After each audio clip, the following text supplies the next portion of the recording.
Hey there, White Sox fans. Brett Ballantini hosting Soxivus. Soxivus continued, along with, of course, partner in crime and really the patriarch of it all.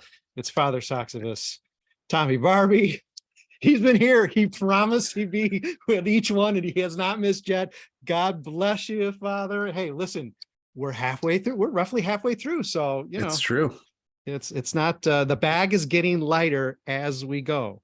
It is the Festivus for the rest of us and the Soxivus for the sorriest of us. We are here. We are starting with the sorry end of what is our little 2-week foray into best and worst games of the season. Last year, I believe we determined that it was best games first, as befits perhaps a 93-win team. Well, when you go 81-81 in a championship window, we're going to go worst games first. So this week, Soxivus celebration of sorts is the worst games, and man, do we have some entertaining ones.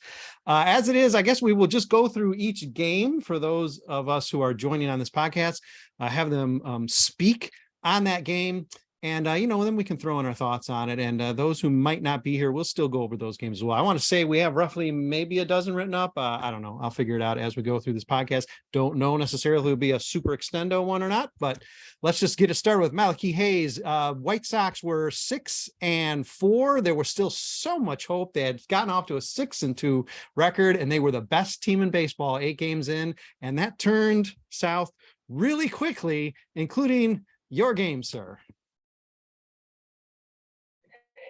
Yeah, that was a tough one, because even though they had gotten out to that 6-2 start, they weren't playing great. They weren't tearing the cover off the ball. You still had, Vince Velasquez in the rotation. They weren't fully healthy. There were a couple days off. Tuesday was a rain out, so you end up playing a doubleheader on Wednesday. There's still kind of this question of whether Keuchel belongs in the rotation, and just everything that could possibly go wrong goes wrong. Tim Anderson does the thing where he just kind of loses focus and he bobbles the ball. He makes a throw that pulls guy off the bag, and then suddenly Keuchel's giving up single, and then he throws an 85-mile-an-hour sinker middle to Jose Ramirez, and it's 7-0.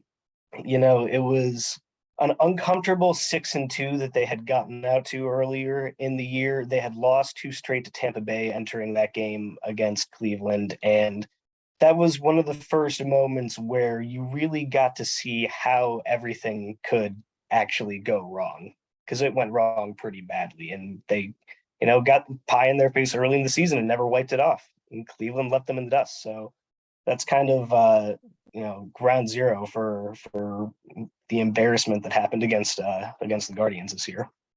This is also the Tim Anderson flips off the crowd game, or was that coming in the series? How did that play into it? Or was that later in the season? It's all a mess. That's a good question. I actually, they didn't put that in any of the highlights, but that was not in I think that was later in the year. That was later in the year. Okay, well, we'll dig it out. It was against Detroit that he flipped off the crowd. Yeah, I think it was actually might have been one of the first games of the season, to be honest. Malachi, this is an issue of, and believe me, as I'm looking back on it, I'm thinking, wow, no, they started way stronger. They were hitting the cover of the wall. Hey, what's wrong with you, man? So, this is just the rose-colored glasses of looking back and trying to squeeze something good out of this desperately bad season. But sort of what you're saying, what your write-up indicates is this was really one of the first glimpses behind the curtain, and realizing that perhaps there was a little bit of a house of cards element to this start, even though they were starting out against, I guess, adequate teams. I don't know. I guess they lost 2 to Tampa, but this was sort of like a peek behind the curtain that said, "Uh-oh, wait, this might not be the coast that we thought it was." Yeah, and you just got the sense watching it that you're like, oh, we know now what good, legit World Series contenders look like, because we got smoked by Houston last year. Teams that are, even at this stage in the season, teams that are that good are not getting smoked 10-0 with 4 errors in the first 2 innings. And I think Andrew Vaughn got thrown out at second base at one point too. It was just a microcosm of all of the little things that went against them. They were getting beat by bad defensive positioning even at that point in the season. So everything we were probably still heady enough to think, well, maybe this isn't what it is, even though it looked awfully fearsome. Other memories any of you have on what this game was and what this beginning? Well, it's the end of the hot start. I mean, they peaked at the best team in baseball at 6-2, and they never were close to the best team in baseball again. It's just kind of hilarious because like when you look at all of this and like you look at that game as like the first of many turning points of the season, because we was all asking, when's the team gonna turn around? When they're gonna like, play like the team that's supposed to be? When are we gonna start seeing parade floats? And then it's just like, well, they're getting smacked by a team that knows not to, like, that doesn't hit home runs. This is gonna be a fun season. Also, it was bad when Andrew Vaughn is going for steals. I might be able to outrun that man depending on how my knees feel that day.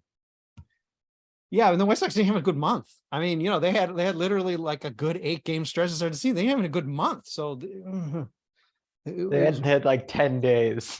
Yeah. Right. And the season started late, so it wasn't even like. And they have a good lost 3 game 1 pretty badly too. So it's Yeah, like that they was heartbreaking. had like 6 days. Yeah.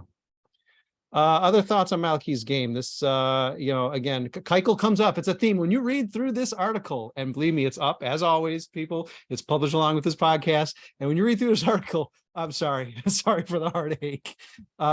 It's rough. I guess moving, and that was the April 20 game. I guess it's worth mentioning. We're going to scroll down just a couple weeks after that.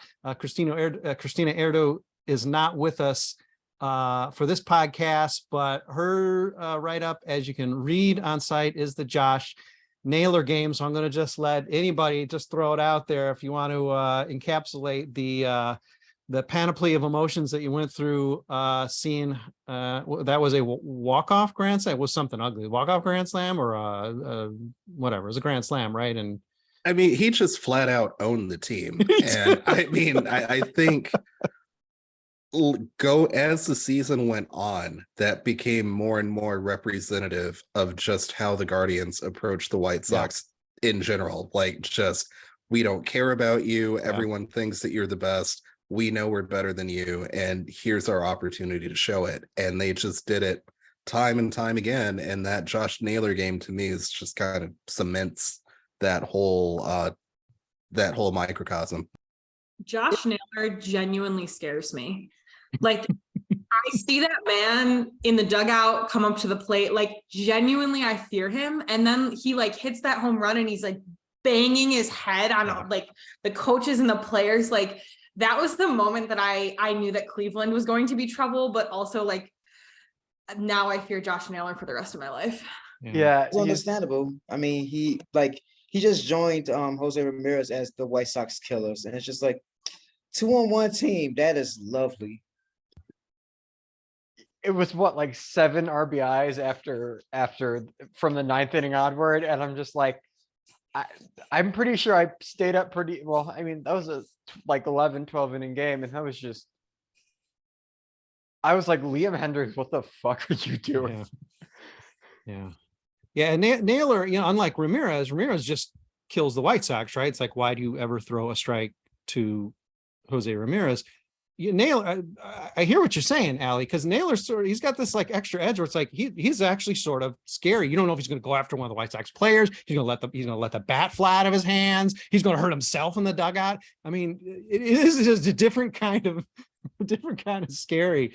And yeah, so Christina pointed out, I believe she called it one of the most demoralizing losses she ever witnessed in person. So condolences to Christina for having to go through that painful experience. As we coast downward, it's now Allie Wesel's turn to talk about her pain.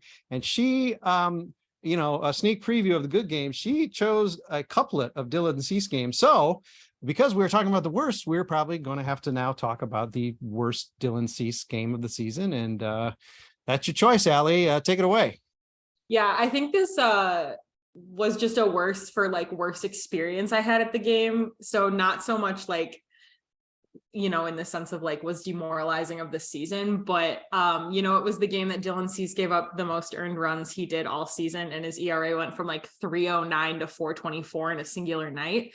And to top it all off, my dad bought a scoreboard message, so we couldn't leave. I don't normally leave games early, but like that was the one game that I was like, if we're gonna leave, we should probably just leave early. And my dad bought a scoreboard message to congratulate my brother and his friend on graduating high school, so we had to stay till the 8th inning to see the scoreboard message go up.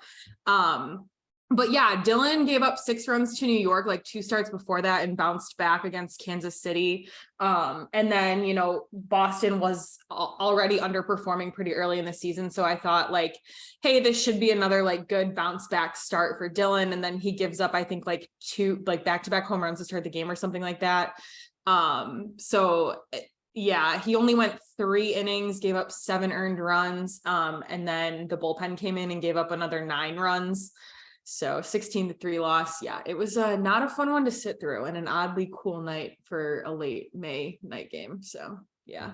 And let's couple these together, because who would have remembered? Again, this has been so much fun to piece together and edit and assign. Who would have remembered that the White Sox in one series gave up 16 runs in 2 separate games to the Boston Red Sox, who finished in last place? Again, that's not the diss it sounds like, given it was the AL East. But let's move right on to Jordan Haas, who had the other 16-run game. But there was at least, give us the encapsulation, Jordan. But really, there was light at the end of the tunnel on this one, because a good thing did come out of this 16 runs, at least this time around. So fun fact. So it was the May 26th game against Boston, aka my birthday, and aka my first probably Sox game in person in probably 10 years. And Dallas Keuchel on the mound gives up 6 runs in the first 2 innings, and I'm like, oh God, please God, no. And I was like looking earlier in the week at the starters, and I was like, oh, maybe I'll get a Giolito start or something. And no, I got Dallas fucking Keuchel. And we get to the Sox score 3 runs. They catch up a little bit, but they look like there's no chance. It's basically a bullpen game. And they give up 16 runs. They give up a bunch of runs. There's a rain delay. I went home before the rain delay because it was just so bad. It was like the 7th inning, and someone, I don't even remember what reliever it was, gave up 2 or 3 runs, and the bases were loaded with no outs. I'm like, yeah, there's no fucking way I'm staying at this game. And so me and my parents left that game. I get home, and the game is still on. It was that long of a game. The Sox scored like 4 more runs, and then Josh Harrison was pitching, so we got a good Josh Harrison pitching out of that. But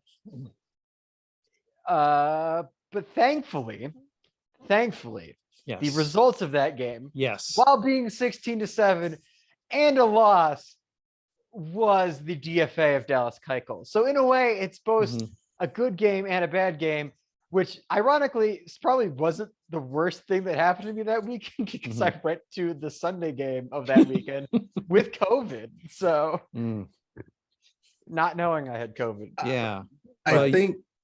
I really think this should be a nominee for the best game of the year for that reason alone, because who knows how long Keuchel would have just been angrily throwing 80 miles an hour down the heart of the plate if it weren't for that game. Yeah. But he was the positive presence in the locker room, man. He had to keep him. Also, I love the fact that both of these games against the Red Sox are sandwiched, with like my birthday is sandwiched between them on the 25th. And the Dallas Keuchel DFA was definitely a late birthday present to me. I also called COVID on my birthday, so Yeah. Not a good weekend for either of us, I guess, Dante. Yeah. May I just say, leading up to like that specific start and him getting DFA'd, like going back to Malachi's game, like I was kind of feeling bad for Keuchel, because I felt like every time he was starting, there were like random errors made. Granted, he also wasn't pitching well. I was like starting to have sympathy for him for absolutely no reason. And then like things started picking up mid to end of May, and I was like, yeah, this is the right decision. So yes. I have no sympathy for Dallas Keuchel. He ruined my birthday, and I will never forgive him for that. Last year, Di Billick spontaneously on a podcast came up with her popular folk song, Dallas Keuchel belongs in a dumpster. I believe that is the title. I don't know. And if there's any justice in the world, everyone would have been singing that song, serenading him off the mound for what would become the last time. Sort of like the way the Fire Tony thing. I guess he didn't really actually get fired, so I guess that didn't quite work, but maybe it just helped the movement. It got him away from the team for a month or something. Let's a broad question to throw out. At this point, I think we got 3 games or so in a row where the team's just 500. And of course, the comic thing was that the team was never really much better, much worse than 500. In fact, was pretty much dead on 500, like 25 different times, maybe more during the season. At this point, we're getting into what are we in June? We're getting well into the season. The team is at 500. Is it still too early for any of you to have a sinking feeling of like, okay, wait a minute, this is a 500 team? Just a general survey. What did you feel there was a little bit more of a rally still, just maybe because of the division alone? No. Hey, Father, I got you. They were playing I- so like lifeless and so like there was just zero energy. So there was like, you didn't really have a hopeful feeling like, oh, they have been giving it their all. It's just they've been on the wrong end of the stick. They've gotten a few bad bloops here and there, and the pitching's been really good. And no, there was just no hope. I stuck with my preseason prediction just because it felt like there continued to be success under this Tony La Russa regime, despite all of my worries and fears about the overall roster and the team. It just, nothing felt right about this season. So just the longer things went on with them hovering around 500, it was just like, yeah, this is who they are. And I think I know I was probably earlier in accepting it, but it just never felt like it was going to come together. The 8-game losing streak was when I thought I was being punked and like had that sinking like gut feeling that this was not going to end well. So yeah, I think April was kind of when I recognized things might not be ending the way I wanted them to be. And it just continued. I think I lasted till like August. I was like hopefully optimistic, and then I was deluded, by the friends I've made along the way, but I actually, I'm gonna take that back. I'm gonna say the game that made me unbelieve in this season was the second game of the Rockies series, where friggin' Graveman walked the bases loaded with no outs in the 9th inning, and they lost pretty terribly, and hitting only exclusively ground balls in Coors Field. I'm like, yeah, there's no fucking way this team gets that far, even if we do make the playoffs. Yeah, broadly speaking, it took me a while. Even though I was never too high on this team, I think I was one of the low predictors. I might have been once again the lowest predictor of season wins, although we all thought they'd win the division. Believe me, I've begun to peruse for the story on our predictions, and there's some brutal shrapnel on that spreadsheet, including all of us thinking the White Sox win the division, which, come on, you can't blame us. And I think I kept some of the faith, even though I had not got too high. I kept the faith just because, again, you still thought the division was still playing down to the White Sox level. And really until the White Sox sort of gave Cleveland that last push. And by the end of the season, Cleveland did actually look, for all of history, they will look like a legitimate team because they did press past 90 wins. But I mean, a month left in the season, or maybe even closer to the end of the season, they still weren't looking like that. And it still seemed the White Sox could stumble or back into to the playoffs. It didn't turn out that way. Let's move on to Dante's game. This is another couplet, though I won't piggyback on your description of this game, even though I think I took the other one of the couplet, Dante. So tell me what happened in your game, Dante Jones. Oh, it was a fun one, June 9th, let me set the scene. June 9th, it's White Sox Dodgers. First time the Dodgers have come to Chicago in years. First time with fans with them in Chicago, all that fun stuff. Mookie Betts is there, which is the reason I even went to the game, was to watch Mookie, because it had been a while since I've seen him when he was with Boston. I was like, I'm doing nothing this day. Let me see what the White Sox are going to get. Let's see the White Sox get crushed. And it was a Dylan Cease start. He went 4 2/3. And the most memorable thing, if anybody can remember, Tony La Russa, so Benet Souza is up 1-2 on Trey Turner, who people pray is a future White Sox, but I don't see it's happening because it's the White Sox. Mm. But and he Tony Russo gives him the walk, gives him the additional walk sign, throws up those 4 fingers, and it's just like, why are we walk? Like everybody in the crowd is just like, what is going on? What the fuck is Tony doing? Mhm. And then, and it's 2 outs. So all that Bennett has to do is make one pitch. One. And no, the Hall of Fame baseball person decides, let's go to Max Muncy, who has more pop in his bat than Trey Turner. He might he was just, and I get it, he was just getting off the IL and all that stuff. But then Trey Turner sends one Didn't work. to the Dan Ryan. And I didn't leave early because I had nothing else to do that day. But it wasn't worth it. It was not worth the price of admission, even though I paid less than the usual price of admission. White Sox baseball 2022 had nothing better to do. That explains it. I've skipped season tickets for a reason. Me and Malachi cannot pronounce names. We said no, we are not doing the season ticket thing again because no, this team's not good enough. When the lockout happened, they were not responding well enough. And June 9th was just perfect because even the White Sox even had a chance until that home run was hit. It was 7-5 in the top of the 6th. It's like we got 3 whole innings. And my faith in the team was dead, but also we have home run hitters. Little do we know no one will hit 20 home runs on this team, but we have home run hitters. We're good. We were not good. Worth noting, Chicago White Sox. Hello. Hi, White Sox. Hello, front office. Hi, Rick. We just on this podcast alone, we are 3 for 3 in season ticket holders in 2022. At this moment, not being season ticket holders in 2023.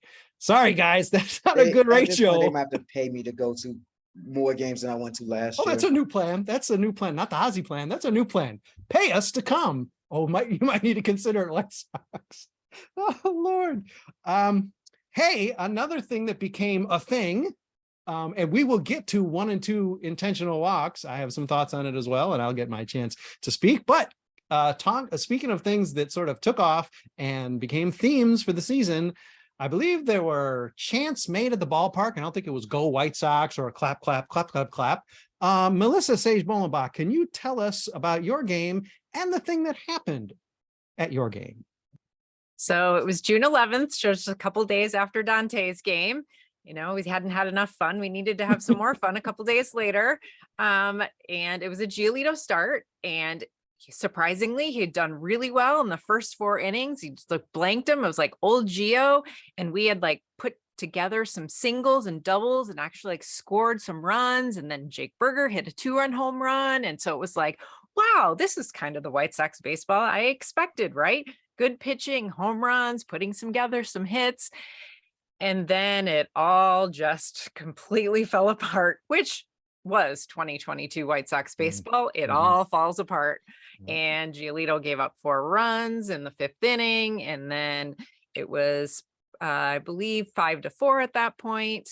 Sox rallied back 7-4. Yes, we got it going. Nope. The bullpen blew it. Ends up 7-7. And White Sox fans had had enough and started to chant "Fire Tony." And it wasn't you could barely hear it. I mean, I was at home watching it on TV and you could hear it loud and clear through the broadcast. "Fire Tony, fire Tony." And then of course they went into extra innings and they lost 11-9. So if I'm not wrong, the broadcast, maybe to its credit, although again, I'm not sure they had much choice, pretty quickly. I mean, there wasn't there was an attempt to cover up what was going on, and pretty quick, I want to say within the first 5 games this was chanted, if not maybe the second game, there was dead air from the broadcast team just to sort of let it ring out. I could be remembering that wrong, but it does seem like there wasn't a whole lot of tap dancing around. It's just hey, nope. Let the fans have their Yeah. I mean, that's why, sitting at home, I was like, am I really hearing this? And are they really not talking over Where's it? the background music? You were surprised that, Steve Stone wasn't trying to hide, what was going on, but he wasn't trying to tell us to enjoy the ride or something. I am shocked. Yeah. Flabbergasted. Yeah.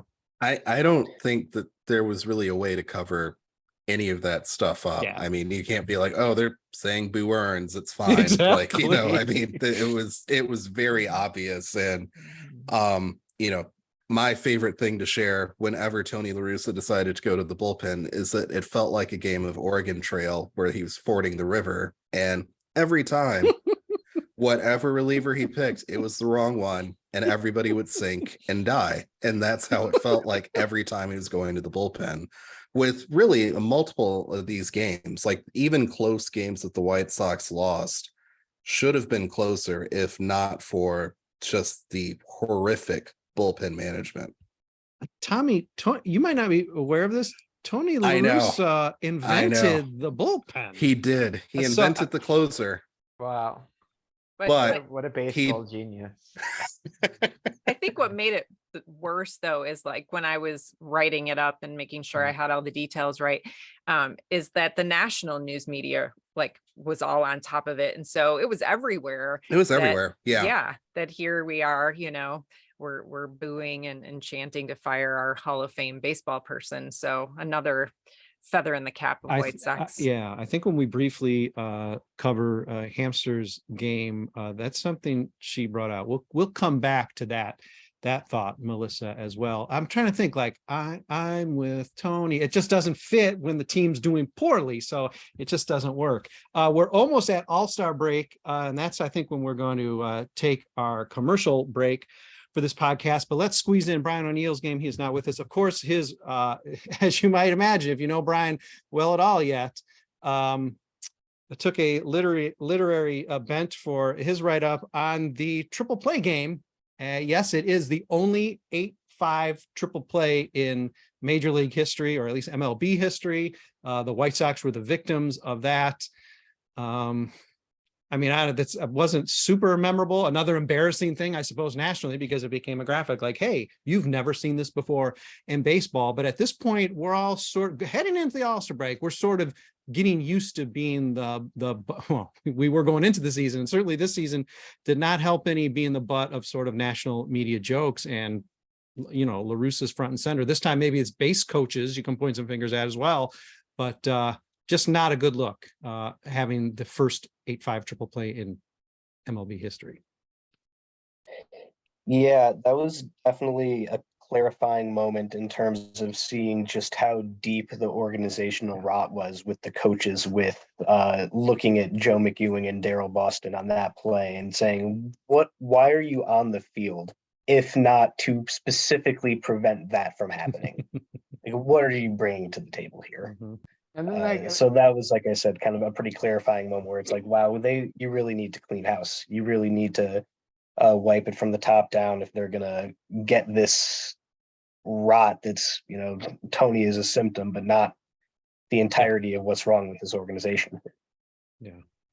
Well, then you had I think I don't, because I think it was Engel and Moncada that were on base there. I think Moncada or Engel had said that that's just how they were taught too, which was eye-opening onto how they were taught base running, because that doesn't seem like something you want to learn or teach somebody to do. But it could have been worse. It could have been an unassisted triple play, but I think I at least that one's rare and has happened before. Yeah. And it sort of goes hand in hand, dovetailing on what Malachi said, with the Reese McGuire sort of jogging home and Adam Engel deciding to advance as well, costing the White Sox a run. I mean, these are things that the base coaches are. I mean, it's not their fault. They're not on the bases running, but that is their almost really their sole purpose. And if you can't execute that enough to say, get moving, andale, whatever you see, whatever language Reese McGuire speaks, no jokes, whatever language he speaks, to get him home, because you see the guys go. It was an absolute cluster. That game was definitely an eye-opener to like the fundamentals of baseball were not being played by the White Sox leading up to the All-Star break. And I think that's something that, like, no matter how good at a sport you are, you always have to go back to those things. So like, if you're not playing those, we've got an issue. Yeah, And- you're supposed to have QA coaches for that exact reason, and they didn't do that. at all. I don't know what that acronym is. I'm a White Sox fan. What are you talking? Is that something at the concession stand? And There's a- yet, go ahead.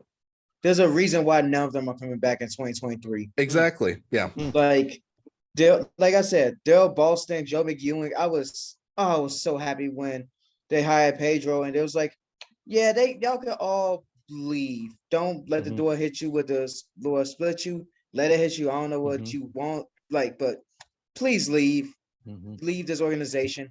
Don't come back, especially Daryl Ballston for reasons we've stated before.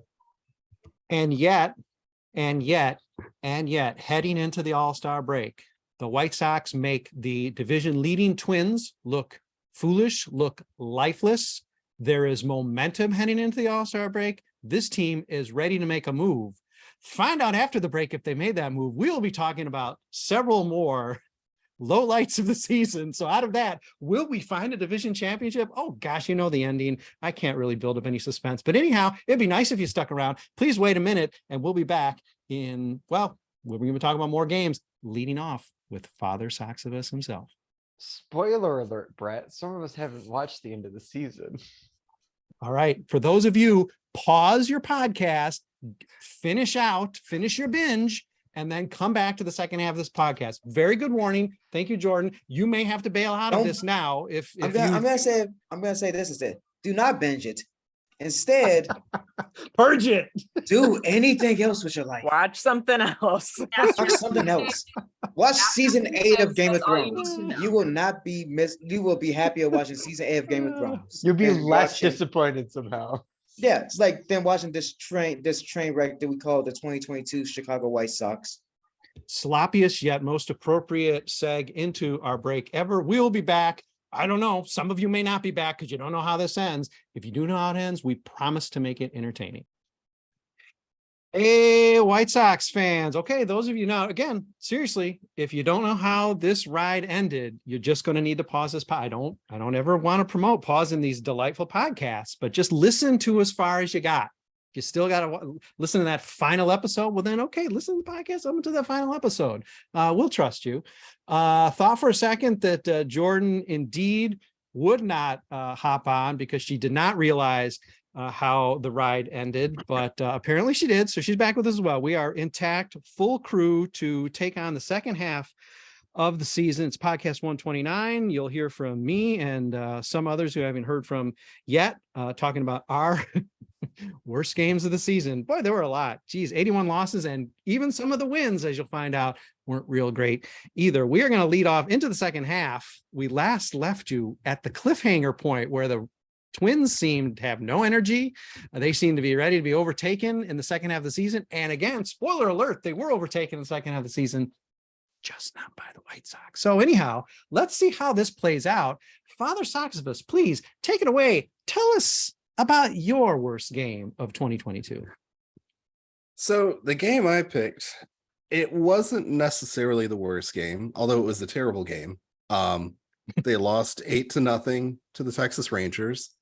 The highlight of it was, one, you're playing in Texas, which everyone knows Texas usually gives up a ton of runs. It was also the Dane Dunning game, where if the White Sox know anyone, it should be Dane Dunning, since he came up in their system. They helped him be kind of what he is now. Walks a lot of guys, leaves the ball up, looking for, sinkers that aren't sinking, all that fun stuff. Like, this is very basic hitting 101. White Sox get one hit by Dane Dunning. On top of that, the Sox are throwing out there half of Michael Kopech. So for an inning, looks fantastic. But Steve Stone, who wasn't quite as jolly as he normally is going on and on about how it looks like Kopech might have hit a wall. Obvious to all of us here, obvious to everyone else, probably obvious to Kopech, not obvious to Rick Hahn or Tony La Russa, who just continue to throw him out there every 5 days and say, yeah, just keep going until your arm falls off. Yeah. He gets basically hit out of the fourth inning. And it was brutal between the first inning to the fourth inning, where you see him commanding his pitches in the first inning to not being able to locate anything, losing velocity on his pitches, and Tony takes him out of the game. And what should have been at least a close pitcher's duel turns into just a total nightmare, where it's fire on top of gasoline. It turns into a laugher. Dane Dunning's ERA going into the game was 4.84. He left with a 4.02 ERA at the end of it. That, like, those are things that just shouldn't happen to professional baseball teams. And it was a bad game. And it was the first time that Steve Stone actually did not implore people to enjoy the ride, and talked about how lazy the players were playing, because you had a really awful Yoan Moncada error in that game that led to 4 runs. He was talking about how poorly managed the team was, which usually is a hot topic that isn't allowed to be touched. So this game stood out to me because it was really the first concise, clear-cut game, other than them not trying to hide behind the Fire Tony crowd chants, of even Steve Stone being like, yeah, this isn't it. And I know that I said that everything's going to be fine, but everything really isn't fine. Now, Tommy, this is early August. We've skipped to early August here. And now Steve Stone, I know he jumped off the ride. He did. I mean, I'll Didn't say tell anybody, but he did. Yes. I'd say it's cowardly, but whatever. I mean, I mean, better late than never, right? But I mean, did he have nothing to say? I mean, this is still pretty early for him to have completely jumped off. And I don't remember, I'm black anyway, but did he not have anything smarmy to say? I know Bacon, I know Gordon Beckham took up the cause like for one game and was giving people a little bit of noise. Did Steve really not have anything to say Twitter wise after this game, or was he still a little conflicted? Did he just, he gave it up? This was around that time where he just went completely dark on any of the, I know it's going to happen and I've seen everything because I invented baseball, and it's, none of that happened. Not because the White Sox actually said, Steve, what are you doing? Don't do it. It's just like he had nothing more. He had nothing to say. Yeah. Now that you mentioned that, Steve did get really quiet there for the last 2 months of the season. The last 2 months of the season, he just went completely dark, and that was right around the start of it. Okay. All right. Just wanted to check, because it seemed maybe just it's the whole grotesqueness of the first 2/3 of the season and his attitude and the chip on the shoulder, I guess, really loomed larger than I thought. I didn't realize he bailed that quickly. He lost his password that quickly. Okay. Yet still, Tommy, the team's 54 and 53. They did not capitalize on the momentum going in, where we thought, okay, it's like a sneeze into the second half and they're going to be in first place. That didn't happen. They're still doing this thing where they're just kicking the can down the road a little bit.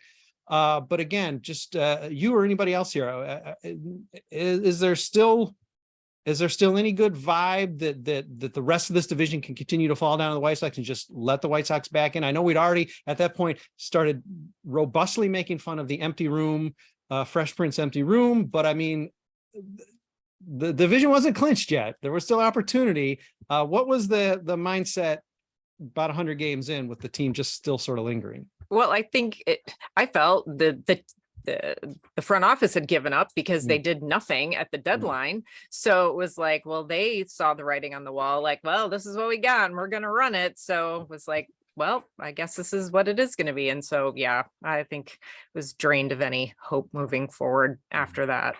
Wasn't that before the deadline? Because the deadline was late this year too. It was like, I think I agree. No, there were some bad vibes at that point. And ironically, this was also my first game for that I covered for Southside Sox. So it was a great start to impeccable timing.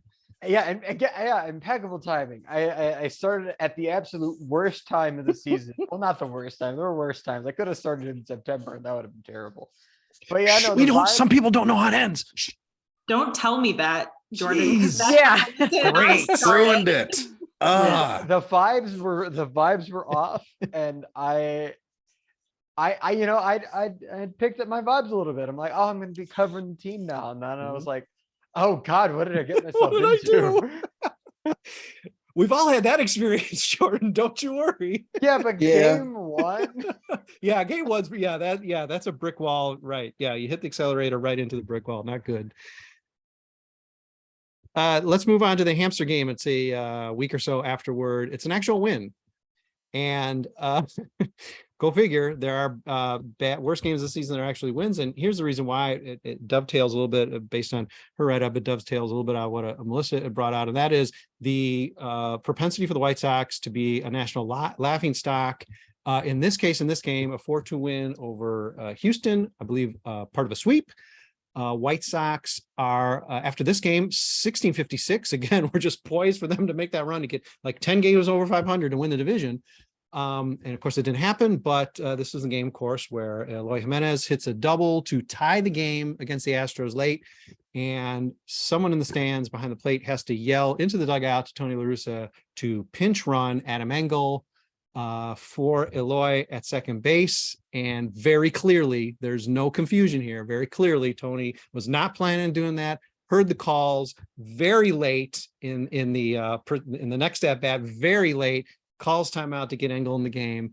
And it wouldn't be embarrassing if that was maybe, say, a Ricky or even I dare say Pedro or Hamster dare say Pedro, because those people might have taken it sort of light-hearted.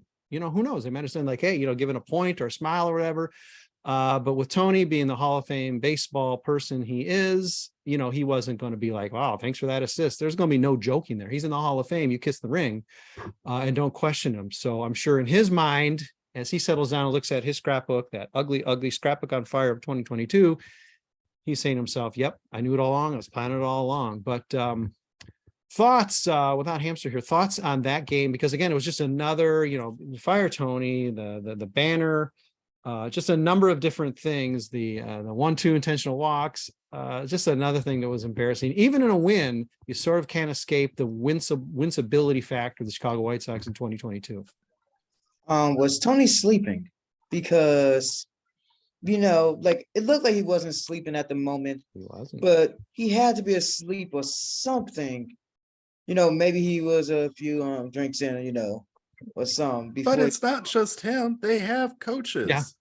Yeah, that's the thing. Like, they have Supposedly entire Miguel team. Cairo exists. Mhm. I still don't know what They he didn't did, do anything. but they didn't do anything. Like you Don't do anything have to stop all a these Hall of Fame people baseball there. person. Like he knows what he's doing because he's done this, even though at that point he hadn't done it before we hired him for a decade. It was genius decision making by Chicago White Sox to be like, yeah, no, the fan didn't influence us in any way, shape, or form, despite the fact that it was obvious that the fan saying Adam Engel should run. And it's just like, duh. Like me, I know it on couch. Y'all know it on couch. The people in the stands knew that shit, obviously. And yet Tony's like, oh, yeah, let's do that. And it worked. He ended up scoring the winning run in the game. So way to go, Tony. At this Also, Tony point- should know. Sorry. No, you're fine. At this point, like we're already the laughing stock of the league, I feel like. And like Joe Girardi got fired, Joe Madden got fired, Charlie Montoyo I was just counting all the managers getting fired, and I'm like, okay, when is it my turn? Like, baseball gods, I see what you're doing for them. Like, can you please do it for me? And like that was just yet another example on the resume of 2022 that was like, okay, it's my turn now. Like, please let me have it. And that was a sad feeling too, because you knew it wasn't going to happen. So that's a sad feeling. Not that you're hoping your manager gets fired, or you're not hoping for bad things, but when it needs to happen, you do. And you knew there was no chance of that happening. As it was, we got one less month of La Russa just simply because he was ill. That's a despondent feeling as a fan. You want to think that the fire Tony chance would actually resonate, but we knew the minute they started and the minute the banners came out, I was like, that's just going to make him dig in. He's going to get an extension. Yeah, but not pictured was Rick Hahn standing in the shadows with like a wry smile on his face as all of this is transpiring. Yeah, well, he can act all joyful now, but he made the hire and he didn't. Well, it's a whole nother podcast, Tommy Barbee. Father Soxivus, let's stick it to Soxivus because this is the holiday season. And I guess let's spill into my game. Just a few days later, it's a second 1-2 intentional walk game. Different in that a home run wasn't hit. It worked. But a thing I brought out at the time when we were completely losing our heads over the fact that this even happened, and we're devoting an entire podcast to discussing the nonsensical nature of the Chicago White Sox management top to bottom, is and it's something that at least one, I think, former White Sox pitcher in the organization brought out, and it's something I hadn't really considered until I saw his tweet or whatever. And that is the level of confidence, the level of the vibe that gives the pitcher, where you're basically saying, and in this case, it was Jake Diekman, a guy who is a veteran, that we don't trust you to get one strike. And this isn't going up against, say, Jose Ramirez, somebody who's got your number, or Albert Pujols when he was having he's hitting a home run every other at bat, some sort of magical Babe Ruth run. I mean, this is just a mortal Cleveland Guardians batter. And what that tells a guy, if you're going to send him down, if you're going to get Sean Tracy, if you're going to send the guy down, like, I'm never going to see this guy again. All right, I guess. Kill his confidence and gut him. And Jake Diekman shouldn't have his confidence gutted by this move, but it's not a shot in the arm. It's not the kind of message you want to be sending to your pitching staff, to your bullpen, because that resonates in the bullpen, because Liam Hendricks or whoever else has got to be saying, okay, this is going to, I guess Liam wouldn't say it, but other relievers would say, okay, when's it happening to me? It happened to 2 guys in the bullpen. I don't know how many relievers they had this year, whatever, a dozen or 15. I mean, that's a pretty ugly percentage to have that asked of. And it's just, even though this worked, the White Sox lost, but this time it worked. Of course, Tony La Russa afterwards angrily defended, because at this point, I think the beat had actually gotten enough courage to say, like, okay, we're going to challenge him on this. And he pushed right back. He did wake up enough post game to, fire back, angry, resentful, any baseball person would know to do that. And, I've yet to see a single baseball person step forward and say, yeah, I would do that. It's a great idea. After a second 1 and 2 intentional walk, at this point, is everybody just thinking, okay, just what's next? Is it going to be an alien landing at second base like in the Vec days, or is the ballpark just going to burn down? I mean, at this point, anything can happen if 1-2 intentional walks just continue on. Yeah, those were the kinds of games that were reminders to just not get your hopes up too much, and that realistically things weren't going to come together in the end. And that things were just an internal mess. Nobody was checking anybody. Just the fact that this happened again, it doesn't matter what the result was. The fact that it happened again, and that he got so indignant about it at the press conference afterwards, and really, almost seemed to be making these moves just out of spite in some ways. Yeah. It was just a reminder, once or twice a week, that things were totally off the rails. And, if they hover around 500, 88 games probably wins the AL Central. So you might as well keep watching, because they could still fall ass backwards into a division title just by, being off the rails and hovering around 500. It didn't happen. But you knew that they weren't going to pull it together and seize a hold of the division on their own accord, like we all thought they were supposed to, and might have even been holding out hope for the first couple months.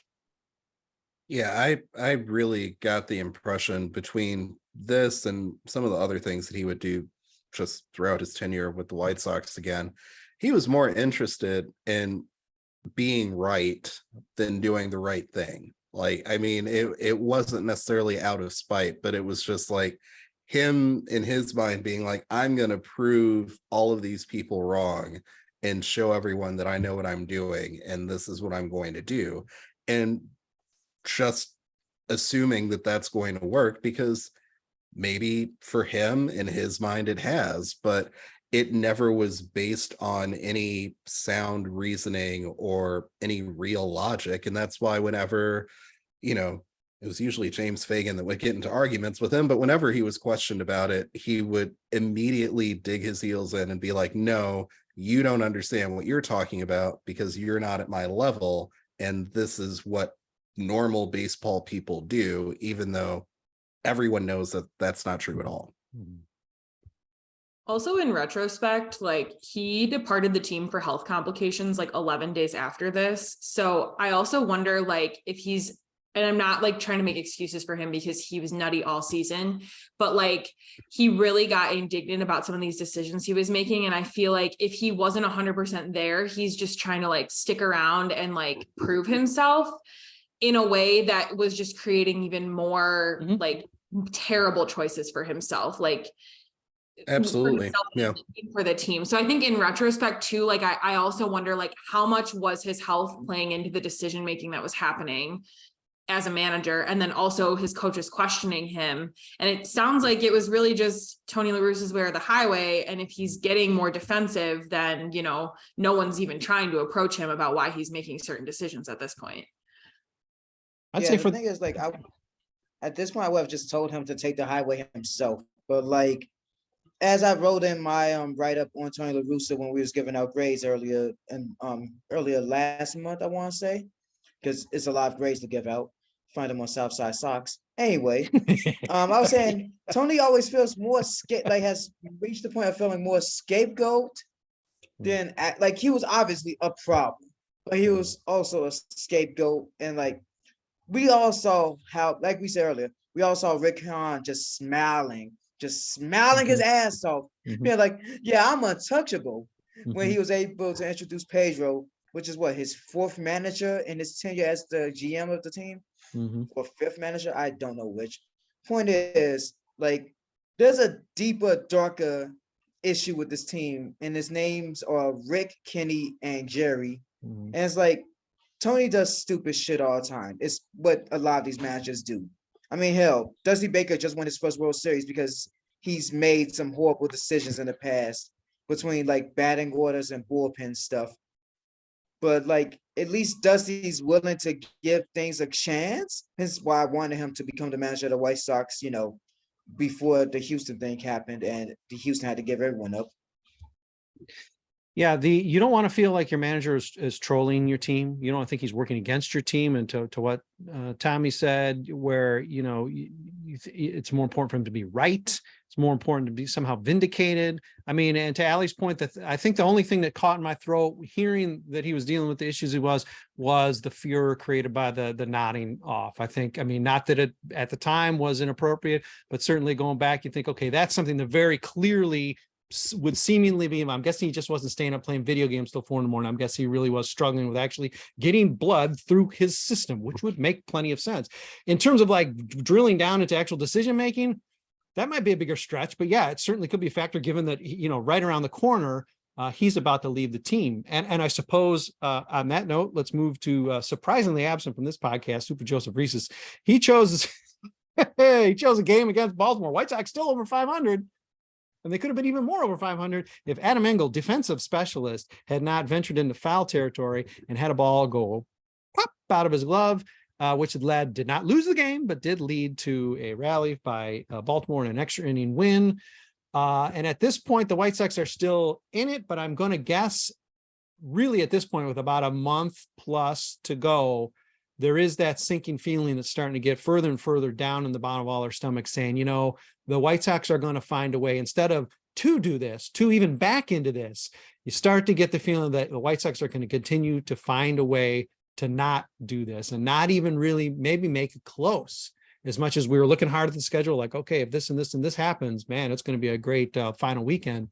Adam Engel game, given who it came from, given how they ended up losing it, including Liam Hendricks, I believe, walk-off home run and extras. At this point, we got to sort of be thinking, okay, wait, if we're not already there, it's probably not going to happen. Have you ever had a moment where you know exactly where you are? Like, you know how we say, like, when Michael Jackson passed away or something like that? I remember exactly where I was and what I was doing the moment that ball fell out of his hand.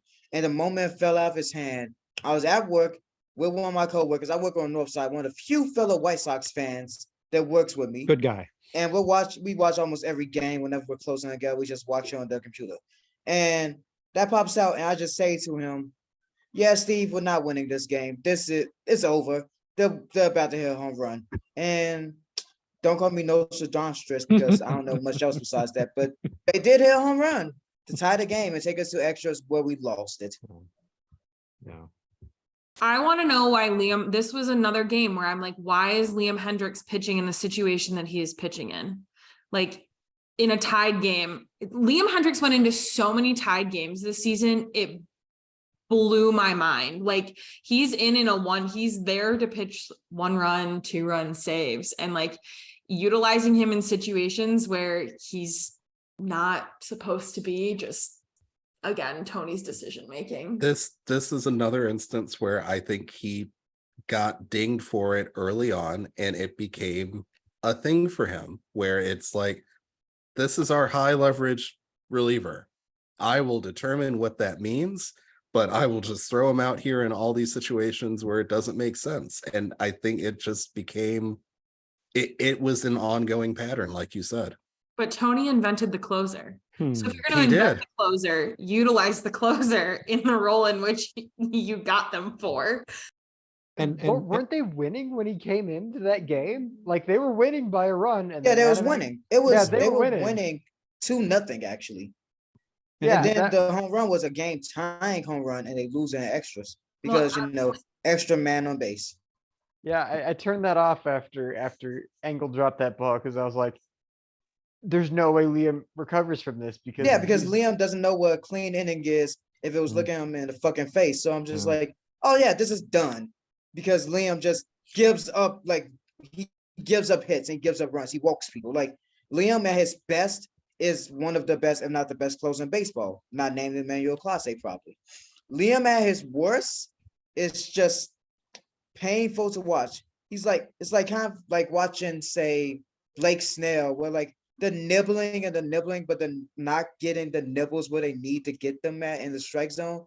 So it's either a fastball in a perfect spot to get sent over the wall, or a fastball in a perfect spot to get ground out or a strikeout. Malachi might have my back here. I do not mind using a closer in a high leverage situation. I think it's probably the right way to do it, as opposed to what Allie's thinking. But the problem here is, like we saw with the Craig Kimbrell, if Liam isn't, and I don't think Liam feels this way. He wants to start. He wants to pitch middle innings. He wants to never not pitch. But I would think that if for some reason there's discomfort, or if he's not saying it, the manager or maybe the pitching coach, our Should gilded know. Exactly. golden boy pitching coach, should say, hey, he's not really vibing with this season, this month, this stretch. Maybe you don't put him in the high leverage. Maybe you do just give him that those easy saves because he's just not feeling just general high leverage. You do have to have, I mean, Tony Russo's the kind of guy who's going to be like, well, you know, computers don't manage games. Well, he's acting like he's computer managing games if there's no nuance to what it is he's doing. And if he can't see, if you can't, you know, I don't know, feel the vibe out of the bullpen, recognize when, say, Michael Kopech is hurt and shouldn't start a game. I mean, really basic stuff. And even that nuance stuff that you'd think would get you in the Hall of Fame. If he's not doing that, then yeah, you can't put Liam in something that isn't necessarily the situation's built for him, speaking to Allie's point. But yeah, I mean, it was falling apart, and I guess we all, you know, we're all acknowledging that it was sort of like sinking. We only have one more game to discuss, and that is our sort of Trooper Galactus joke best game, because I believe that's actually his joke sneak preview for next week, his joke best game of the season. Which actually was a loss, so go figure that the hamster thinking. But the September 21st game is Trooper's Pick. It's our last game on our list of write-ups. And it really, I subtitled it as like a backbreaker. This was part of a stretch, the must sweep. I believe this was the must sweep series versus Cleveland, and it was must sweep. It just didn't quite go. We operated the broom the wrong way and swept in the wrong direction. Obviously, at this point, pretty much hope is lost. After Cleveland left town after this sweep, was there anyone still thinking anything good could come of this season? I think my recap of this game was hope is lost. Yeah. So yeah. I think I was also on the Bird app for this game, and it was like, oh yeah, no, why are we even watching anymore? Yeah. Yeah, and it sucks to say that with, you know, whatever, 10 or, you know, however many games left in a season, when we pretty much assumed, again, just by virtue of the strength of the division, that even if the White Sox continued just to stumble and shoegaze, that they were going to be like, okay, well, if we sweep the last series of the season, we could, win the division. The fact that it was rapidly becoming apparent as Cleveland, was getting hotter and hotter, that wasn't going to be the case, and this is going to just be closed out. It was pretty sad. I mean, that was really, that coverage would have been like definitely the wake of all of this. I blame Minnesota for literally not losing, for literally winning a single game in like 12 games with the friggin' Cleveland in from the end of August to the end of September. And I think they won one of them. And I kind of blame them a little bit for this, as much as we shouldn't be like, as much as they should have been controlling their own destiny. It's also nice if a third place team that's, supposed to be a good team or a decent team could win more than 1 in 12 games against the leader of the division. Well, I think as we're talking about the AL Central, like the AL Central is not the AL West where almost everyone in the division is horrible. And then you have the Astros, and I guess this year the Mariners being good. But the AL Central, everybody in this division isn't that good. Like, yeah, Cleveland took the Yankees to game 5, but also were the Yankees kind of died in September and like couldn't be revived. I think go ahead. Well, I just think at that point too, Cleveland had like zoned in, and they were like, we're getting this, we're going for it, we're playing with everything we've got, which is how the White Sox should have been playing. So once you kind of saw Cleveland, balls to the walls, it was like, well, this is definitely, our goose is cooked. Yeah. I think we should thank Minnesota, because if not for Minnesota, our collapse would look a lot uglier. That's true. The Twins actually out collapsed us. I mean, they were in first place and fell out of first place. We basically weren't. And as terrible, as embarrassing as the White Sox were, and how much they choked this season, the Twins got us beat at every turn, no matter how you roll it out. So that's a great way to draft behind another team. Hey, thanks, Minnesota. Way to be even more embarrassing than the White Sox. Also, Minnesota still hasn't won a playoff game in years. It's hilarious. Yeah.